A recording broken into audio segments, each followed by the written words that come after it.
Welcome, everybody, to another episode of Your Spiritual Journey. This is Dr. Bob, and this is the space and the place where we talk about things important to your soul. As always, we'd like you to like us, subscribe, leave comments, and maybe even support us on Patreon. All of that helps keep us on the air. And just to note that there's still a little room for people to join us on the Bali trip. So if you're interested, go to our website, Your Spiritual Journey Podcast, and look at the Bali tab, and it'll give you all the details. So today's guest is Kyle Harder. He was born in Kenya to missionary parents and lived there on and off until the age of 15. He was immersed early in cultures where spirituality, community, and daily life were deeply intertwined. After moving to the Detroit area for high school, he attended the University of Michigan, majoring in social anthropology, where his interest in belief systems, ritual, and how humans create meaning deepened. After college, Kyle moved to Pittsburgh and spent years working with teens in the dependency and delinquency system, including in a shelter for girls removed from their homes by Children and Youth Services. Alongside becoming a father, he experienced the profound loss of an infant son in the years that followed. He developed an addiction to alcohol and ultimately entered inpatient and outpatient rehabilitation. After treatment, he became a member of AA, beginning a long-term commitment to recovery. Today, Kyle has 14 years of sobriety. He is also the proud father of a daughter who is currently a senior at Colorado State University. Raised in a deeply faithful Christian household, his spiritual path has included seasons of faith, doubt, agnosticism, and atheism. In 2023, he traveled to New Hampshire to study Vedic meditation with George Peterson, and over the past 2 years, his spirituality has evolved toward Eastern and Vedic traditions. Through that work, he was introduced to breathwork, trained as a facilitator in New Mexico, and in 2024 began guiding breathwork healing sessions. Kyle also serves on the boards of Prevention Point Pittsburgh, Artspiration, and the Pittsburgh Recovery Walk, supporting healing, creativity, and recovery in his community. That's quite a journey. Sorry, that's just longer than I thought when I wrote it out. That took a while. That was, well, I didn't want to leave anything out because it's all interesting. So, Kyle, I'm going to ask you to start at the beginning and bring us up to the present day, and then I'll ask you some questions. So, the mic's all yours. All right. Thanks a lot, Bob. I appreciate you inviting me on here. This is, like I said, my first podcast, and I'm excited to talk about all things spiritual because, I feel like that's really been an important part of my life, even before I knew that it was an important part of my life, or even, I guess, acknowledged it. I was born a young man, a very young age.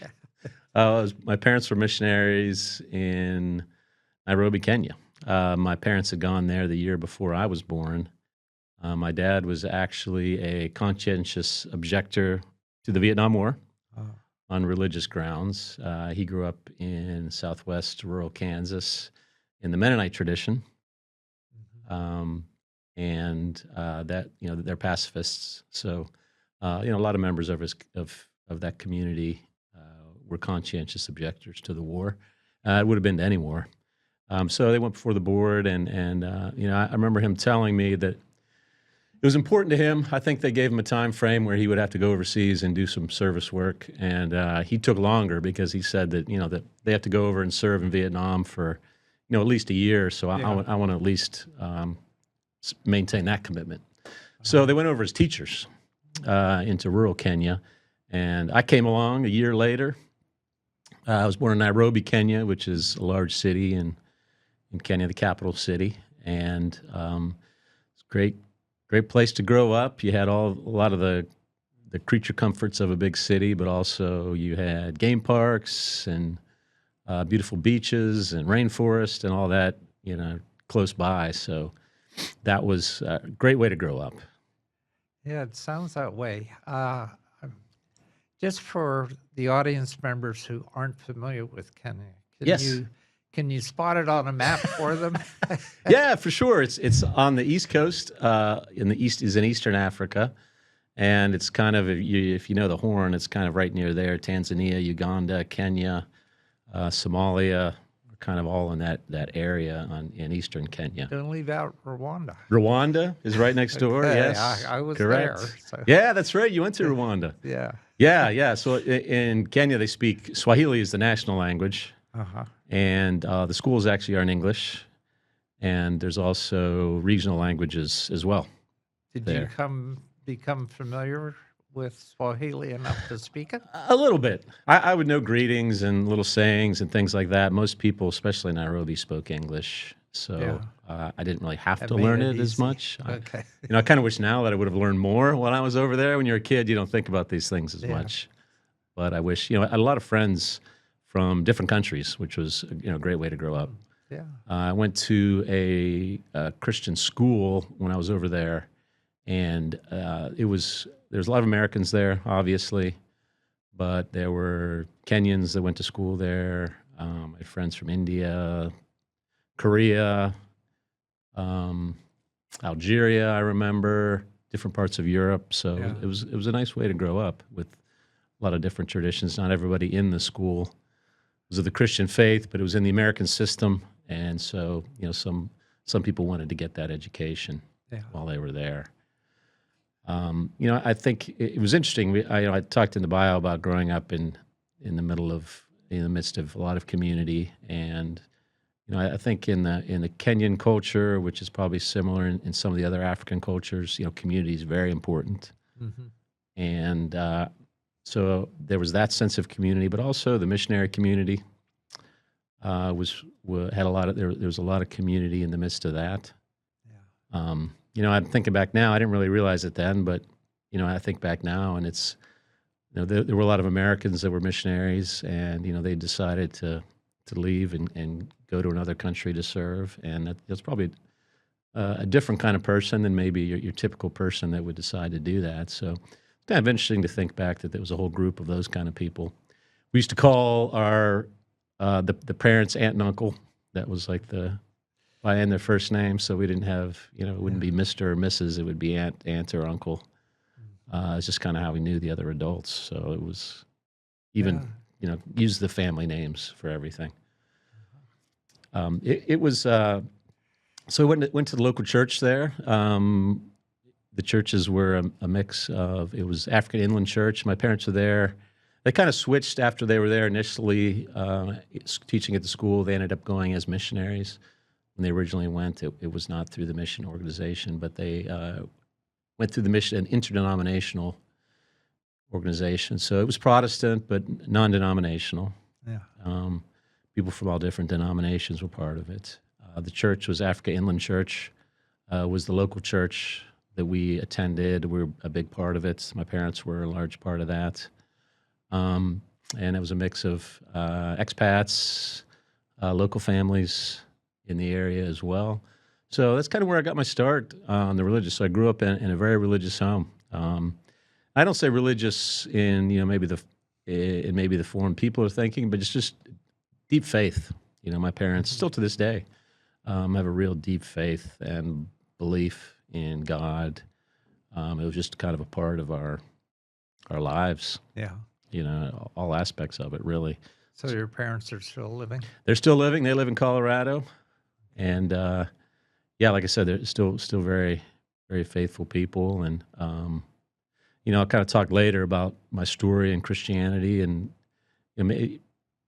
later as I got to be an adult, kind of disillusioned with some of the things in the Christian church in America.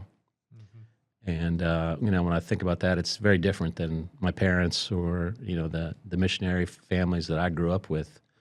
Um, they're not the same kind of people that I kind of grew disillusioned with. I wish the American Christian church was filled with more people like them. Yeah. So we kind of went back and forth between Kenya and the United States. Michigan, my dad went for a brief stint at Michigan State University to get his PhD and did his thesis on church leadership in Kenya, actually. So we were in Michigan, was kind of a one home spot for me. Ended up coming back to the Detroit area in my 10th grade year. My dad went to work for an organization called Missionary Internship, which would train missionaries to go overseas. So he worked there in the Detroit area. So a little bit of a culture shock going from Kenya to the U.S., but I loved it. I whenever you would have new kids come into school when you're in Kenya from America or other countries, that's when you get the latest and greatest. The new music, the parachute pants, all the good stuff. Break dancing, we had it all coming in. So I was excited to it's kind of fun. I learned how to make friends quickly because I did move around a lot. Probably the area that, with regard to relationships, that I wasn't as familiar with was building deeper relationships. I was very good at making friends, but I had to make new friends every 3 or 4 years. Yeah. So, I think psychologically it's kind of easier just to kind of cut ties and move on. And these were the days before email and social media, so you'd actually had to write a letter to your friend to keep in touch. And that, obviously as a kid that never happened. But even emotionally, it was easy to just cut off. I'm moving back to Kenya. I got new friends and move on to the new friends. So, that was something later in life I think that was new for me, learning how to, develop deeper relationships. And, that was kind of something that was not as comfortable for me, I guess. Yeah. Right. But I did, when I came back to the U.S., I did get very involved in a local youth group. There was a big church, evangelical Presbyterian denomination in the Detroit area that had a very big, thriving youth group. And being the new guy, it was a good way to meet people. I got very involved in the youth group. I was very spiritual. Went on some mission trips as a teenager. When I was 18, I went and spent a month in Amsterdam in a youth hostel. Oh. It was a Christian youth hostel. I spent another summer basically street preaching in England. So these were things that were very important to me.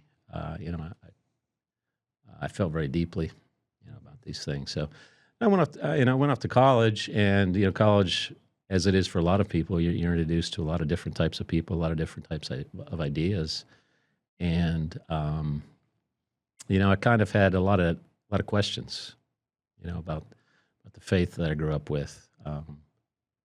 I saw a lot of people that I thought were good people, maybe better people than some of the Christians I'd known in church, and they weren't Christians. So I think that's maybe where some of the agnosticism, atheism came in. Yeah. When I was learning all sorts of different What things. was your major? Social anthropology. Okay. So it was a combination of sociology and anthropology. I loved cultural anthropology. So it wasn't as much archaeology. I wasn't as interested in that as the aspects of culture. I'm sure from growing up in a different culture, Yeah. that had a lot to do with it. But I loved anthropology. I loved learning about cultures, why people do things, the symbolism of cultures, ritual, how we tell stories, the stories we tell in different cultures.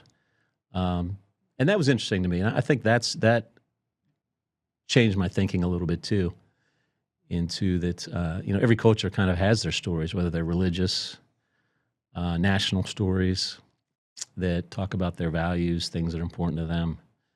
And that was something I hadn't really been exposed to much before that. Yeah. Ended up meeting my future ex-wife in Michigan. She's from Butler. So after I graduated, I moved to Pittsburgh. After I graduated, my parents had moved to Colorado, so I didn't have a lot of family in Michigan. I didn't really have any family other than them in Michigan anyways, but decided to move to Pittsburgh. So I literally took the train to Pittsburgh with everything I owned on a backpack. So you met her as a student in We Michigan? were both students, correct. Okay. We were both And students. she has family in She has Pittsburgh. family here in Pittsburgh, so I came here. Yeah. And I was, maybe some people think that's a little bit crazy just to move to a strange town. We hadn't been really dating that long. But for me, that was just kind of par for the course. I Yeah. spent a Had to summer. go somewhere, huh? Yeah, I'm like used to going to new places. I kind of like it. I spent the summer commercial fishing up in Alaska, salmon fishing. I spent another summer up in Alaska hitchhiking around. Mm. So traveling, going to new places was always very exciting to me. So I did like Pittsburgh. It was very different when I moved here, and oh my goodness, I'm to date myself. 93, I think it was when I moved here. So I've been here a while. Pittsburgh's gone through a lot of changes since '93. A lot of the same things are true here. A lot of the same vibes, the same roots are still here. But my very first day in Pittsburgh, I went to a Steeler game, a Monday night Steeler game with First day. Yeah, very first day. Whoa. I believe it was the Bengals. The Bengals. I mean, talk about you coming to Pittsburgh, you go to a Monday night football game in Three Rivers Stadium with Yeah. the Steelers and the Bengals. I mean, doesn't get any more Pittsburgh than that. Right. Yeah. So I was pretty much. I love sports. So I was hooked. I was hooked right from the beginning in that. Yeah. I kind of have a season of not really going to church much. Hmm. When I was here, Okay, so your wife wasn't. that's goer? interesting. Yeah, I didn't really bring that up. She grew up in a Catholic family, Okay. but at the time she was, I think, going through some similar things with her faith of origin. Wasn't really feeling a real connection with it either. Yeah. So, we kind of both had grown up in faith and kind of finding our own way. So we did go to some churches. Interestingly, we always went to more Protestant churches, and that's just kind of where we ended up Yeah. going to some of them. So I would go occasionally. It was still, I would say, I wouldn't say I was atheist, maybe more agnostic. Wasn't really a big part of my life. Yeah. I got into social services in Pittsburgh. I was working with teens. You mentioned in the bio. I loved it. That was like my first career out of school. Hmm. I think I was making like $6 something an hour. I mean, which is like crazy. I mean, back then it was worth more, but I mean, it's just college grad. But I loved it. I felt like I learned so much, Yeah. and I really learned a lot about. I really was blessed to grow up in a great situation with a great family. I couldn't say anything negative about my parents, my upbringing. So I hadn't had the experiences that some of these kids had when I went to work with them. Yeah. And I remember thinking that, boy, they're really going to be glad when I come to help them out. They're really going to, it's just going to be great. I found out people, have trauma and things like that from their lives, and they're not always, as enthusiastic about your help. I'll put help in quotation marks as you think you are being helpful. So Yeah. in some ways, I think I learned more from some of them than I taught them. But it's a real eye opener for me, and it's a part of our society. I think that a lot of people aren't aware of. It's just kind of a part of society that people don't really interact with on a daily basis. People that are really struggling. Well, if CYS had to take them away from their families, Yeah. then it had to be pretty bad. Yeah, it was, yeah, and sometimes it was a combination of things in the home. Obviously, teenagers, act out some of their trauma, so maybe they'd had some truancy, things like that. But just people that it's like there's a whole group of people out there. You're like, wow, they really did not have the same shot in life that I had, the same Yeah. upbringing I had. They didn't have the same benefits, that I had. So I'm curious about success stories. Yes. So in that environment, were there enough success stories to keep you going, or was it pretty depressing after a while? No, that's a good question. I always liked working with teenagers because I felt like, I really felt like they had a shot, I really Yeah. felt like they had a shot. And You you know, used to be one. I used to be one, so I knew Yeah. what it was like. Um, so yeah, I have. I did.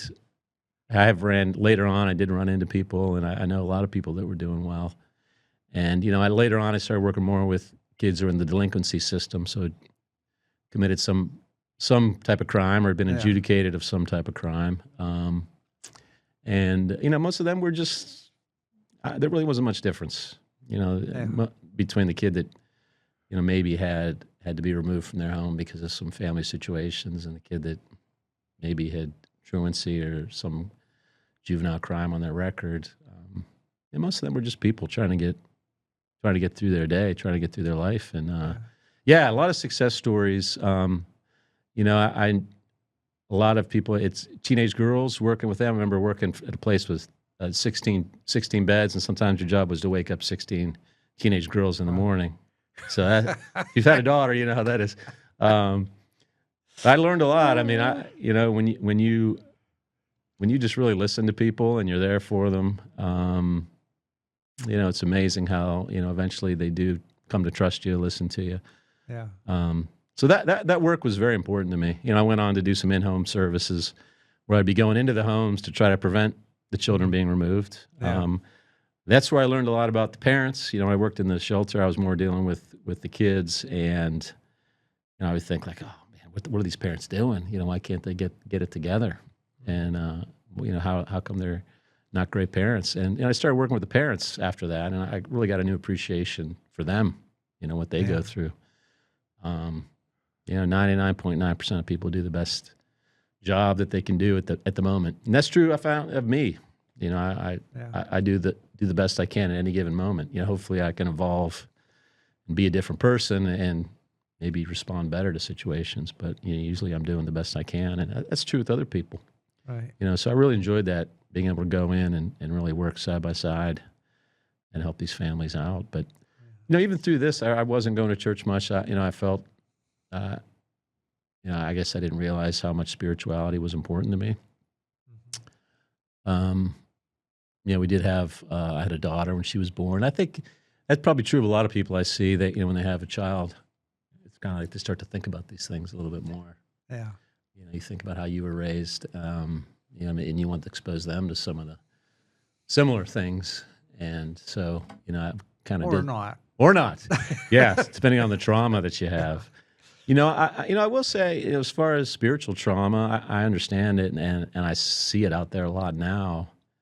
I didn't grow up around a lot of it. Like I said, I think maybe the community I grew up in was a little bit different. Uh-huh. But I think I see a lot of it now that's out there, and I hear people's stories, and I can see why they run the other direction. Yeah. I did. You mentioned we did have trouble having kids. We had a couple miscarriages. And my daughter was born. She was kind of born in difficult circumstances. She almost died, as well as my wife at the time almost died during childbirth. So that was difficult. And then we had a son that was born. He was actually born. He was already passed away when he was born. They had to revive him, and he only lived 5 days. So he was on life support, but had really extreme brain damage that would not be able to even breathe on his own. So we had to, make the tough decision to take him off life support at that time. So that really affected me. That was tough. How could it not? No, I know. I mean, gee. Well, it's interesting at the time. I think, that's probably where a lot of my excessive drinking, my alcoholism, those things kind of came into play, because I always would drink socially. Probably drank more than I should, but it was always socially, and I never had any negative consequences. But between the miscarriages and that, there were really things in my life that didn't go my way. I didn't really know what to do with. Yeah. And so I Must have been kind awfully of just put them down. traumatic for your wife, too.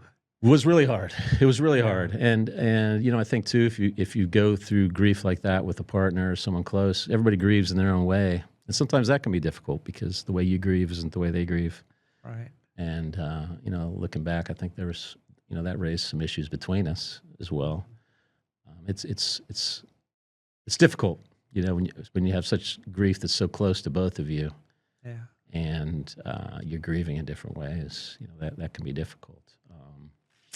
But yeah, so I didn't know what to do. So a lot of I kind of learned early on in life to kind of stuff my feelings down and just kind of keep going. I didn't mention earlier, but I did have I was sexually abused as well by a babysitter when I was a child, and that when I was maybe 10 or 11, and that I think really started my career in just kind of pushing your feelings down, negative, emotions that you don't know what to do with. Yeah. Just kind of push them down and put on a good face, and you're fine, and you don't really want to talk to people too much. So that's kind of how I dealt with all that, and I think drinking really, you talk about spirituality, became my spiritual solution. I think it was probably a spiritual solution for me earlier than That's why that. they call them spirits. That's right. It's Right. true. Yeah. Yeah. You think, it kind of, spirituality, I guess you can define it in many different ways, but, kind of believe there's something out there that's bigger than you. And, alcohol kind of made that for me. And, I think that's how I dealt with it. And, eventually, I don't know, my wife and I just kind of had some difficulties, and I'd wanted to, decided to take the step that I wanted to get divorced, and that was difficult for me. A lot of shame, a lot of guilt. My parents have just been married 60 years. Not a lot of divorce in the family, not a lot of drinking in the family. So just a lot of shame. I felt like I really failed, as a father to my daughter, who was about 7 at the time, and just deep shame, deep guilt.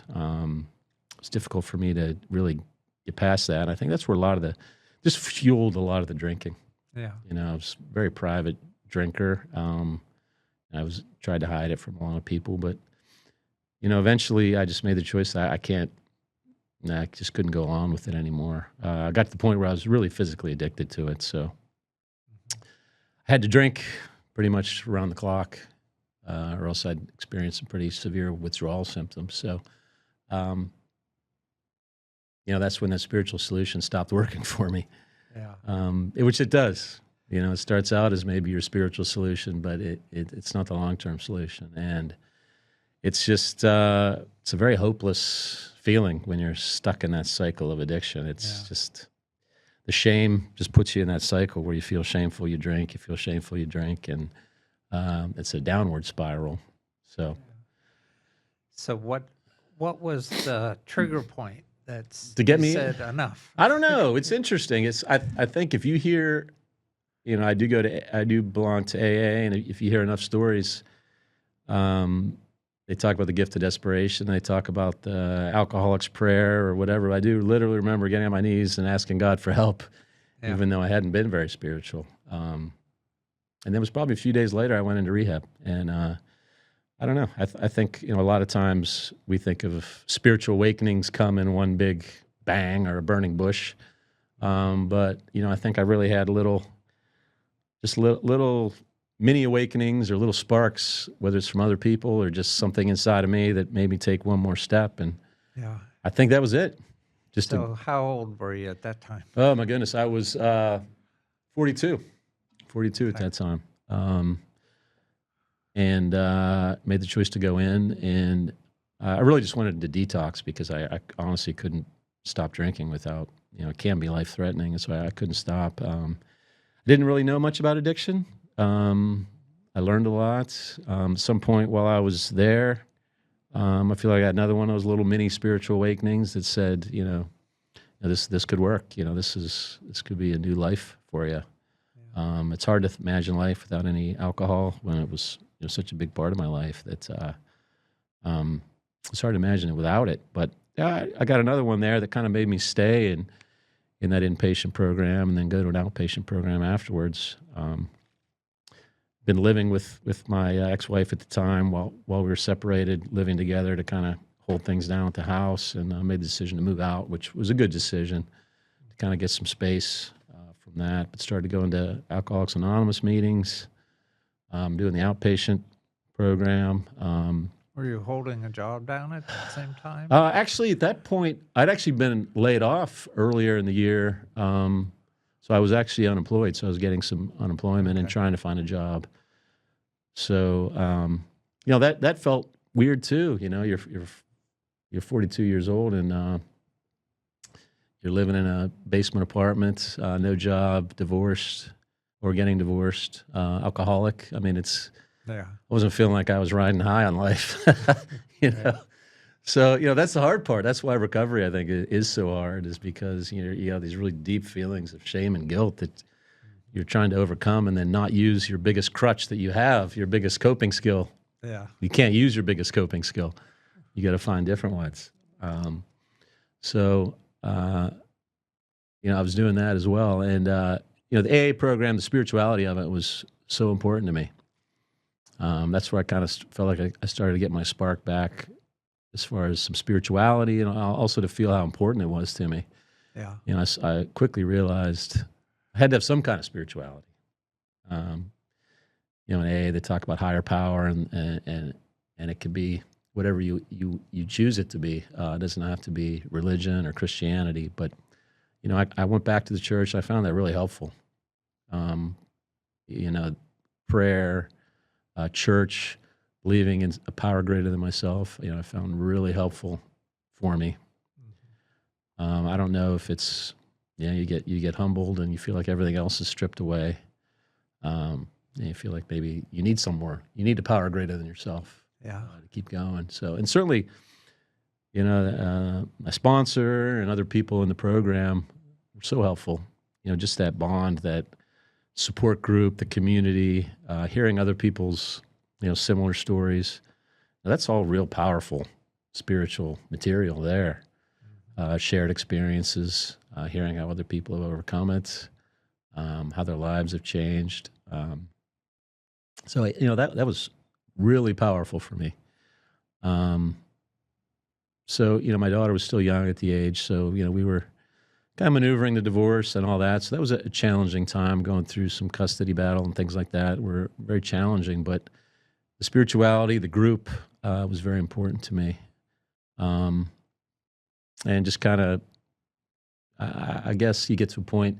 Now, most people maybe aren't familiar with the steps of Alcoholics Anonymous, but it is, really designed to help you with that spiritual awakening. And, one of the steps people always hear about is making amends, which really is going to people that, you've had some conflict with, or, things that you feel like you wish you hadn't done, and just being able to talk with them and then also just make amends, not just say you're sorry, but, do things differently. That was a very important aspect of my recovery, and that kind of helped get rid of some of the shame that, we all do things we wish we hadn't done, but that's okay. You can go to the people and you can make it right and keep moving.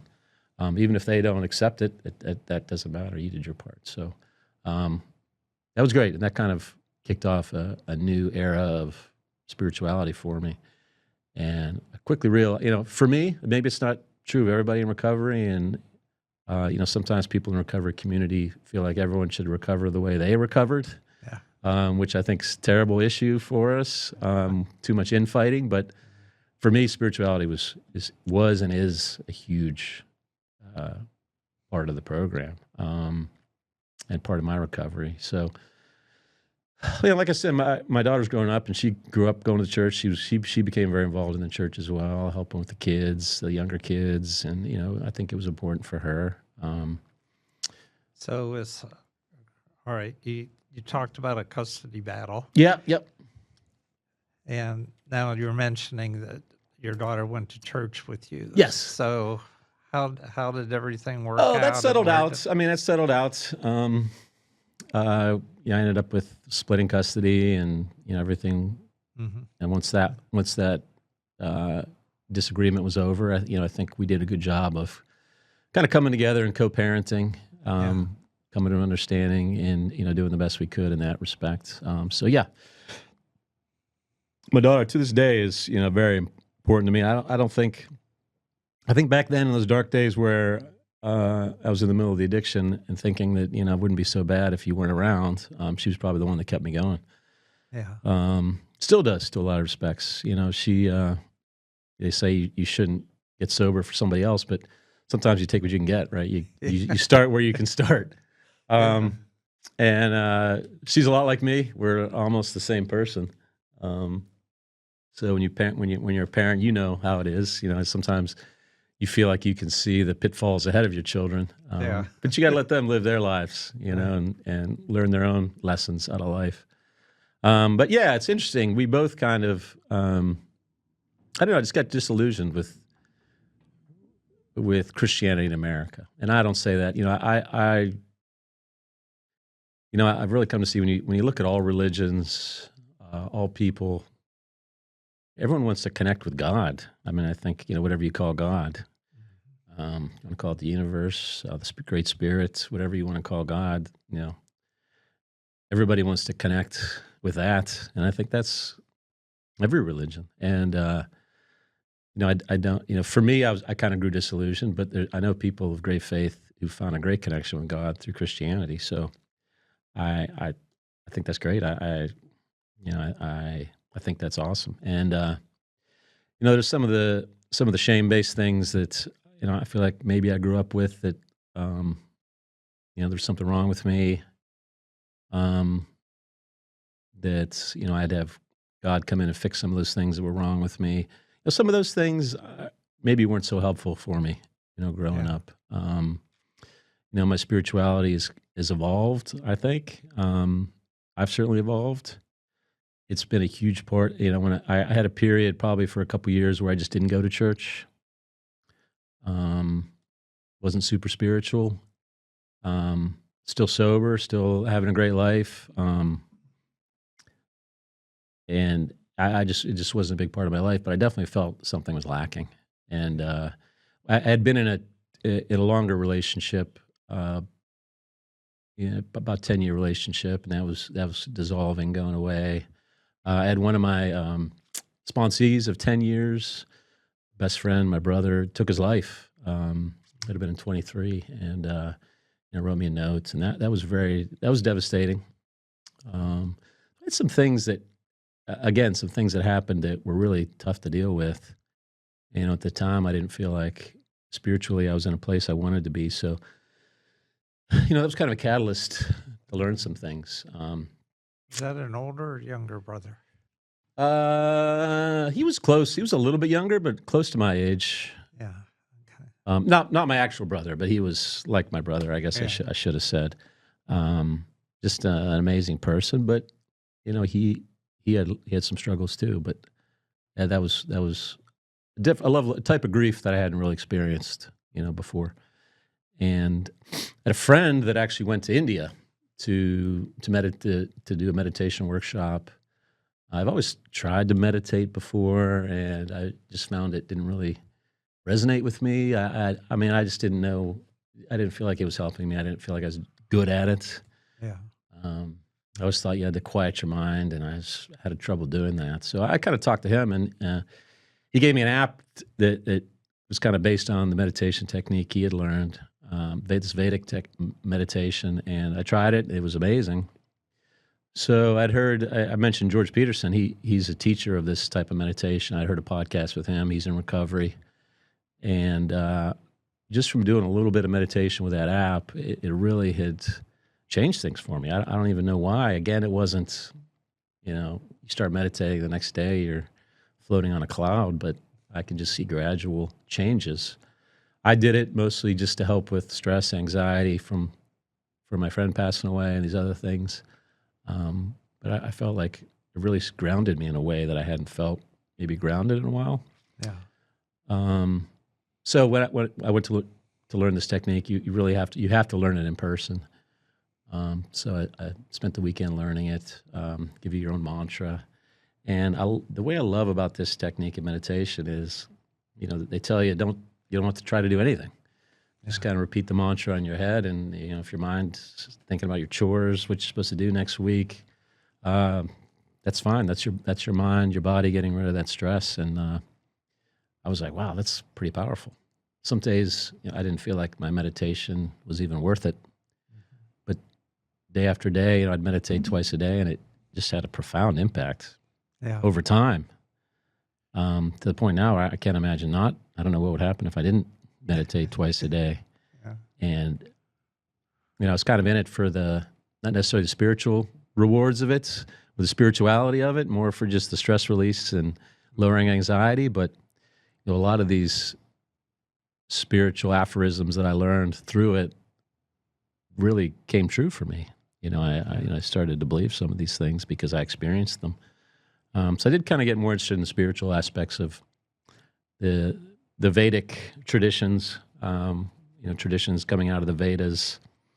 The different people talk about Hinduism. It's really thousands of traditions, but all these traditions that came out of those teachings really resonated with me. That we're all connected. You can call it a cosmic consciousness. You can call it the unified field of consciousness, God, the spirit. These are all, to me, sound a lot like the same things. Yeah.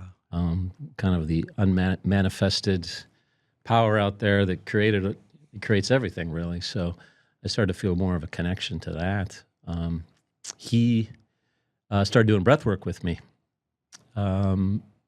He was trained by a gentleman named David Elliott, who's out in California and New Mexico. And after doing a few sessions, I felt like I really needed to learn how to facilitate this. Yeah. I was thinking especially about when I was in early recovery, that this would have been so powerful. When you're in early recovery, especially from alcohol, just the withdrawal, there's a long period of withdrawal. Anxiety, depression, these are symptoms of that. And something like breath work really would have been powerful for me. Meditation certainly as well. Breath work, you kind of get some more immediate relief from these things, and meditations kind of has to be more consistent. But I just wanted to go learn it. So within a matter of a few months, I was in New Mexico. Yeah. For 8 days, learning this from David, which was a profound spiritual experience. I think there were 40 of us out there, and it's funny. I'd said I'd never really 40 people that are really trying to evolve and become different people and are deeply spiritual people. Yeah. I hadn't felt that connection with people since I was in rehab, which is interesting. People that are trying to start a new life from addiction. People I've met in addiction tend to be very spiritual people. So it's interesting that this group that was learning breath work would seem very similar to the group that I was in rehab with. Yeah. So then I began facilitating last year some online and group sessions and doing breath work myself. And in combination with meditation, it's been a huge part of my spiritual life. Yeah. So it looks a lot different. So, if you're doing online groups Yes. and doing breath work, how do people find out about the fact that you're doing this and when you're doing it and get in touch with you and all of that? I don't know, Bob. I need to tell people. Well, I do have right now. Most of my stuff's on my Instagram, Kyle Harder. I'm starting to develop a breathwork website and Instagram page and all that. But right now, it's just on my regular Instagram page that I have. So this year, that's one of the things I want to do more this year is really be intentional about doing more groups and getting to that, because I don't know, just in my spiritual journey, I feel like I don't know what I'm trying to say. I'm really struggling with my purpose right now. I don't know if struggling is the right word, but I feel a very powerful urge to really be in aligned with my purpose. Yeah. And I think that healing journey, helping other people heal, kind of the way that I've healed, I've kind of been doing that through AA with sponsorship and helping the new person. But I feel like this year I need to do more with that and make it a more regular thing. I did do some last year and it was good, but it's kind of more of a focus this year for me. So you haven't reached out to anyone to help you align with your purpose? Well, I've done different things. Through meditation and breath work, I found a lot. I've sort of become interested a lot too in some native and indigenous teaching. So Mhm. one of the things I do is I have an animal medicine deck that I pull a card every day Yeah. and kind of learn about some of the indigenous people's understandings. The concept they have is that everything that's living, plants, animals, the sky, everything Mhm. has something that it can teach us. Everything has medicine for us. And it's interesting today that was the turtle that I pulled, and the turtle, Turtle Island is really the name of North America before it was North America. The idea that the turtle is had the entire Earth on its back. People see the turtle shell as something of protection, but it's really something you can pull back and really gain strength. The turtle's able to carry traditions along.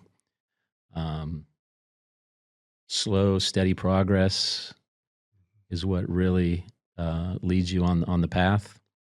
And and when I look back, we talk. And it's interesting today because we're talking about my story and all those little points, and that leads me to where I'm at today. And so, a lot of those things, just kind of looking at concepts like that. I've been really getting some real um, downloads or ideas that I'm on the right path. Yeah. Um, I just need to kind of keep going and maybe lean into it a little bit more.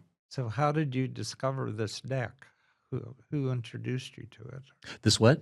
The deck. Oh, the deck of cards. Yeah. Well, yeah. Actually, David Elliott, when I was out there in New Mexico, he's pretty involved with some of the indigenous people out there and in Uh-huh. California. He introduced me to some of the things like sage, tobacco, sweetgrass, Mhm. some plants that have some pretty deep spiritual meaning to them. And he would always give us an animal medicine of the day, and when we were in the training, and a lot of things really resonated. And it's interesting that whenever I'll pull a card every day, and I have a book that kind of synthesizes some of the Yeah. Native American beliefs, because each group of people kind of had slightly different beliefs, but kind of synthesized them. And I get a message every day about something that's important that I need to be thinking about. And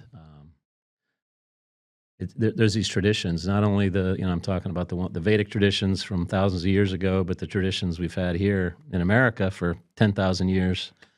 Um, that are powerful. That Yeah. I wasn't really tuned into some of that stuff, astrology and the planets and things like that maybe have some impact on us that we don't know. Yeah.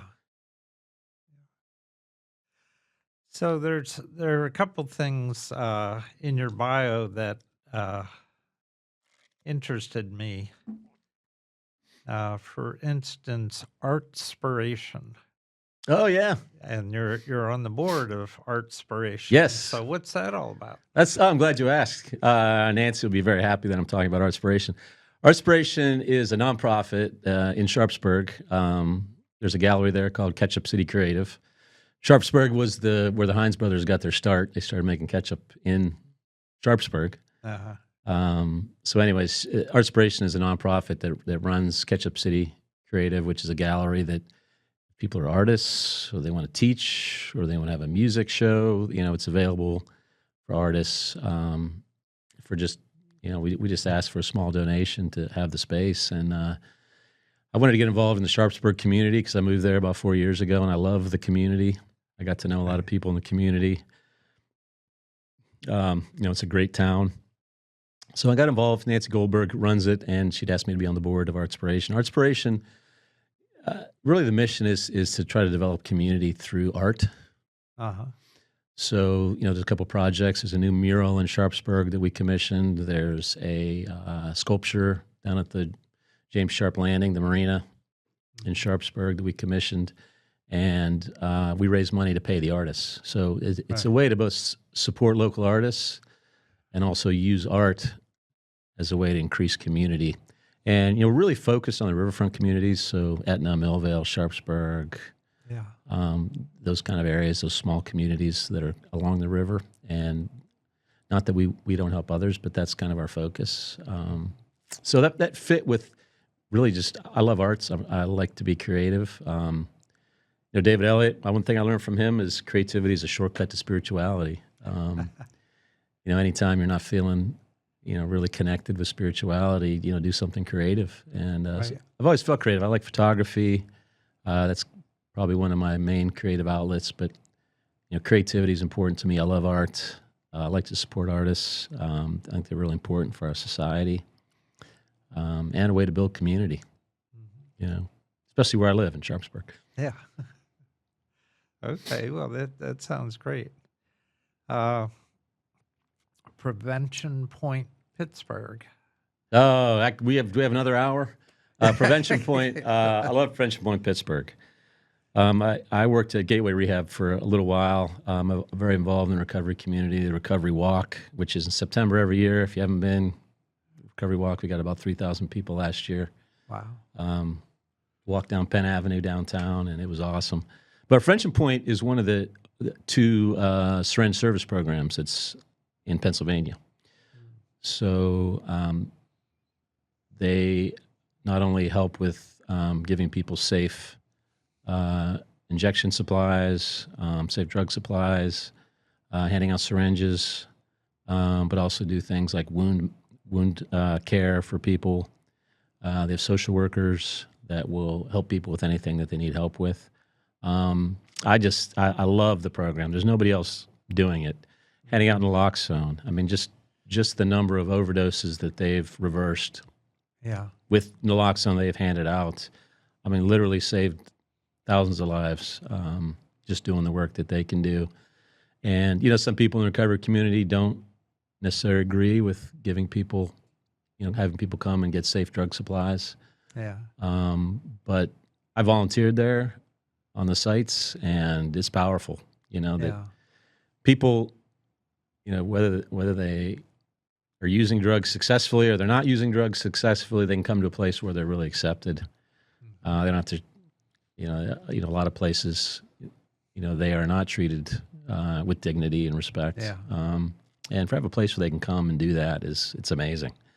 And it's a powerful place. People that if they want to get help, those are the people they trust, are those people they see from Prevention Point that are just there to take care of them and help them with whatever they need. They do medication programs like buprenorphine, so people can get started on buprenorphine, which a lot of people know Suboxone is probably the brand name that people know.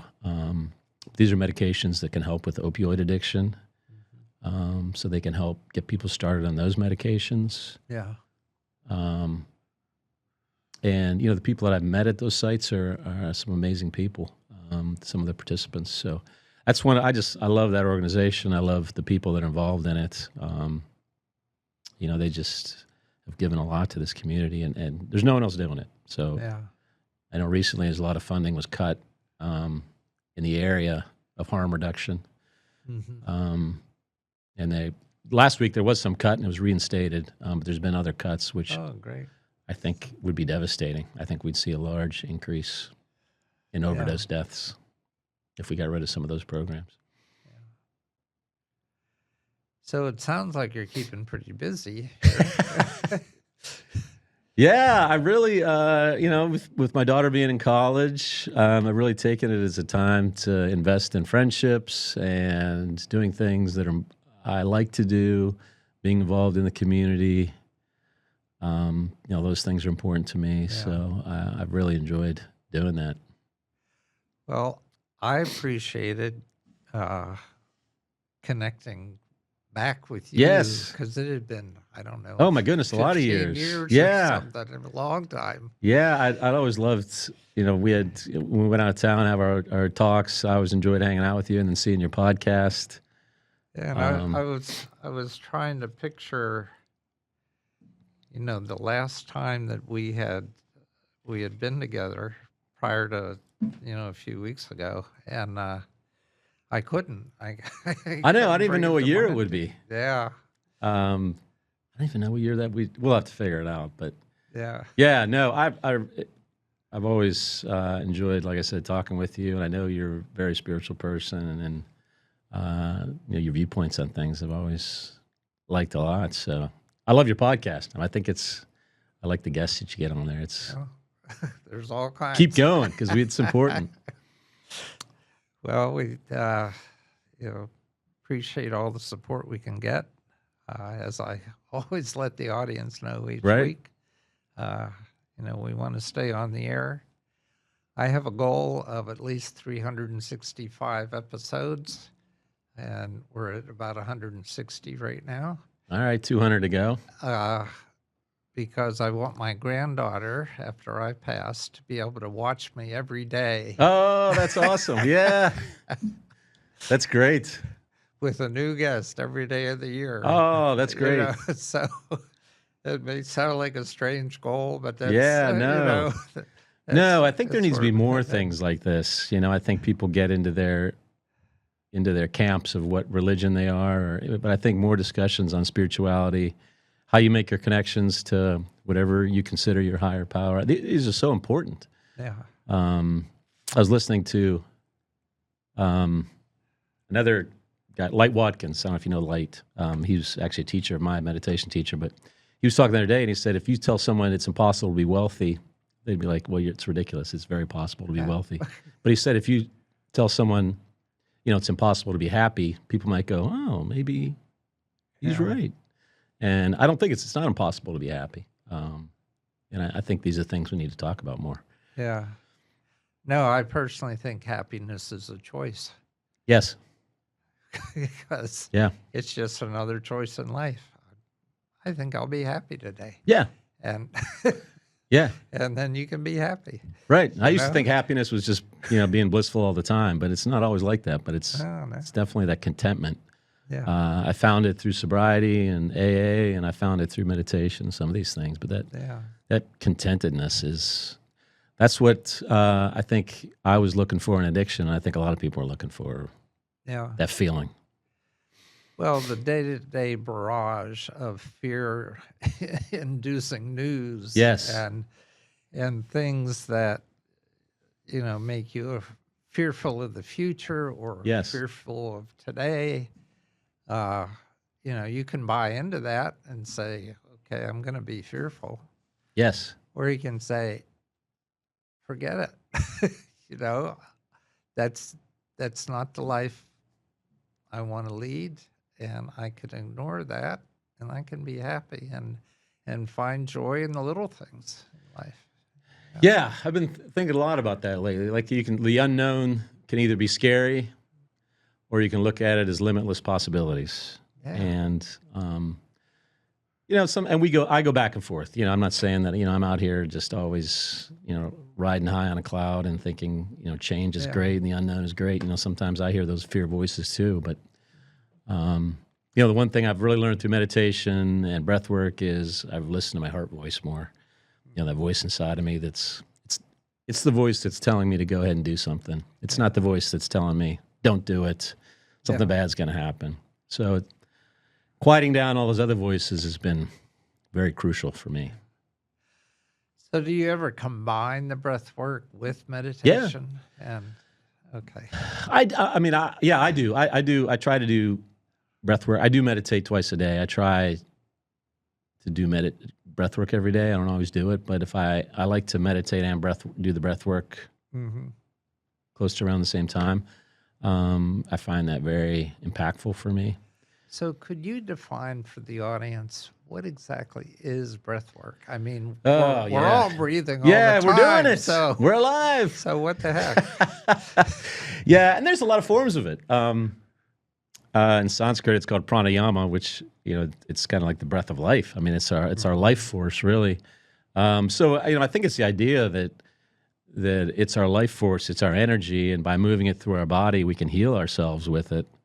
And then why there's different types of you hear about box breathing and different types of breathing. The one I teach is a specific technique of it, but there's a lot of it. Yogic breathing. There's a lot of different ways of breathing, but it's the idea that through our breath, moving that energy through our bodies, we can heal ourselves. We store our trauma in our bodies. All the years, all the worry, the stress, the bad things that have happened to us, we store them in our body, and you need that physical way to release that. Therapy Can be a cognitive process where you're thinking about how you're thinking, and I need to think differently. And sometimes we just need to feel these things. You know, breathwork people have a lot of emotions. It can be very sad. They can be excited. They can be happy, laughing. But during breathwork, a lot of these things come out of the body, and people feel them. And I think we need to feel them. And we have those hidden parts of our body, that those shadow parts that we don't sometimes want to deal with or want to talk about or learn about. But moving that, using that breath. When the technique I do starts with the breath in through the abdomen and through the inhale through the chest and out the mouth. So it's really moving that energy through the parts of your body. We carry that stress in our body. I tend to carry my, when I feel stressed, I can feel it in my chest. Some people feel it in their back, their mouth, their neck, their stomach. People feel it in different areas. And just being able to breathe through that can really help to reset the nervous system and that parasympathetic system. Yeah. And really help us. So there's some physical and spiritual aspects to it. Yeah, I've done the box breath work if I have trouble sleeping. Yeah. And it really helps me relax. And I'm usually asleep within a couple minutes after. It's amazing. I think people have done studies. We breathe very shallow, in a shallow way during the day, especially when we get stressed out. We tend to breathe faster and shallower. And any type of breath, I think you can't go wrong just taking a few deep breaths. Whether you're breathing in for 4, breathing out for 4, breathing in for 4, breathing out for 5. Anything that you can do with the breathing really helps the nervous system, and especially those abdominal, really breathing in through your abdomen. Yeah. That's kind of the breathing we forget to do. Yeah, and I've done some work with Sue Morter's energy codes, and that's about central channel breathing. Okay, I'm not super familiar with that. Well, it's breathing up from the earth, from Gaia, and taking that breath up through all of your chakras, and then out, and then bringing it back in, bringing it down through each chakra. Oh, wow! And down, and boy, you do that a few times because again, you're getting the energy flowing and going. And it's amazing what that can do for you. That's amazing. I'll have to read that. I use that every morning. Oh, that's great. Yeah. Yeah, I know during breath work, I feel like my body, I feel tingly. I feel like all this energy moving through my body. Some people get tight hands or tight around their mouth. And then I feel all that tingling all over my body. Yeah. And then we do a rest period where, that's where it takes me on some journey. So it's weird. For me, it's almost been sort of psychedelic in some ways, and healing in ways that I don't even know how it works. Yeah. I don't necessarily don't have to know how. Yeah, when I do breathwork sessions, we don't process a lot. We don't, spend a lot of time processing what we heard, what we saw, what we felt. The breath is doing the healing, which is nice as a facilitator. It's not really up to me to do the healing. It's me just to hold the space for them. Yeah. So speaking of weird, so how's your daughter feel about all this? Does she look she's at into you a it. little sideways? Yeah. No, she's. Okay. I think she's a spiritual person too. Yeah, I know she is. We went to. They did. There was an astrology workshop we went to a couple weeks ago together when she was in town. Okay. I've been teaching her some of my animal medicine that I've learned. Been kind of passing some of that along to her. She's very interested in these things.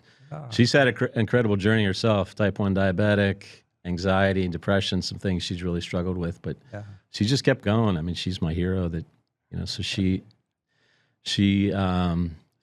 much more aware than I was at her age, which is awesome.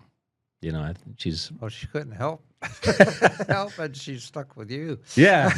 Just I used to think there's things that were wrong with me that I had to fix, and now I see it more as like evolving into a different person. That wasn't like what I did back then. I needed to do back then. I probably needed to drink back then. I didn't have the capacity or this level of consciousness. I probably had to drink. Well, it's what you said earlier. We're doing the best we can with what we know at the time. Yeah. That's all. Yeah. You never know what you had to what do. I've found is that's the root of forgiveness. Once you realize that whoever it is who you think wronged you or is a problem for you, they were just doing the best they could at the time Yeah. with what they knew, you know, Yes, exactly. and then it makes it real easy to forgive. It does. I've learned though. I think the hardest person for me to forgive is myself. I Sure. think Yeah, that has that's with been. all of us. Oh, Yeah. I've definitely learned the last couple of years through this journey that self-love. I think self-love is the secret to it Uh-huh. all. That unlocks so much. Yeah. If you can truly love yourself, and that some of these things like breath work and meditation, where you feel that energy, you feel the healing. You learn to love yourself. You can just feel you can feel the self-love. Yeah. But I think that for me, that's the secret. Yeah. For me, it was coming to the understanding that I'm connected to the Creator Yeah. and that it's an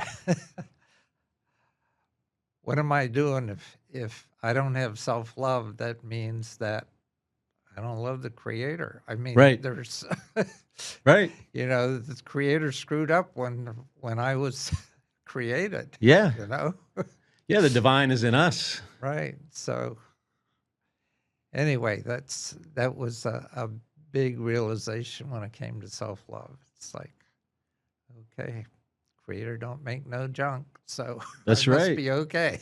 Yeah. That's so true. That's so true. And to really feel that, when you feel that self-love, that's powerful. Yeah. Not just talk about it or you're having a good day and you feel good about yourself, but you really feel that deep Yeah. self-love. That's amazing. Well, this has been fun, but we've reached the end of our rope here. That's right. as they say. But at the end of each podcast, I do ask the guests to leave the audience with a few words of wisdom. So spout them off. Well, I mean, I don't have too many words of wisdom other than what I maybe just what I said is that, learning how to love yourself, be kind to yourself is something I've learned. And as I've gotten older that, I can be the worst friend I have sometimes. And those stories we tell ourselves are pretty horrible. Like I would never say the things I tell myself to a friend. Yeah. I wouldn't even think of saying it to somebody else. But, I think finding that self-love, like I said, I think that is the secret. I really think you can unlock whole levels of consciousness that are out there that you've never thought even were possible. And just that connection with other people. Sometimes we get that love from other people. We learn to love ourselves through other people. Mm-hmm. They kind of reflect, who we are, and that's amazing. So I guess that's really my only word of wisdom is be kind to yourself, be a good friend to yourself, and find some way to love yourself. It's easier said than done. Well, it's a great word. So, audience, as always, if this resonates with you, incorporate it into your life. Put the rest on the shelf until you're ready to deal with it. And until next time, this has been your spiritual journey.